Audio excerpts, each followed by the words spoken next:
গোপালগঞ্জের এখন যে পরিস্থিতি, এখন পরিস্থিতি মোটামুটি নর্মাল। আর গতকালে যেই ঘটনা ঘটছে ওটা তো আপনারা সবাই মিডিয়ায় দেখছেনই। জি স্যার।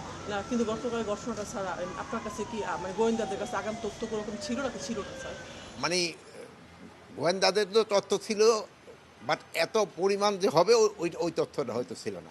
এনসিপি নেতারা যে অভিযোগ করছে আপনাদের উপরে যে হ্যাঁ? আইন শৃঙ্খলা বাহিনী এটা শৃঙ্খলা রাখতে পারেনি, এটা অভিযোগ করছে এনসিপি নেতারাও। এটাকে আপনি কিভাবে ই করবেন? এটা ব্যাপারে মানে অনেকে তো, আপনিও তো অনেক কিছু বলতে পারেন, যার যার বক্তব্য শেষে দিবে।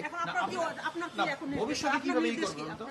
আমরা তো নির্দেশনা দিছি ওখানে, ওখানে ভবিষ্যতে যেন এই ধরনের ঘটনা না ঘটে এই জন্য সব ধরনের প্রিকশন নেওয়া হবে। ওরা কিছু কর্মসূচি নিচ্ছে? এখন ওই জায়গার পরিস্থিতি স্বাভাবিক আছে। ওরা কিছু কর্মসূচি নিচ্ছে? হ্যাঁ, গ্রেপ্তারের কথা সবাইকে গ্রেপ্তার না করে তারা আবার মার্চ গোপালগঞ্জ করবে গ্রেপ্তারের বিষয়টা একটু যদি বলেন। মানে যারা অন্যায় করছে তারা গ্রেপ্তার হবে, সরকার কি ছাড় দেওয়ার এরকম কোনো তাহলে কোনো ছাড় দেওয়ার প্রশ্নই ওঠে না।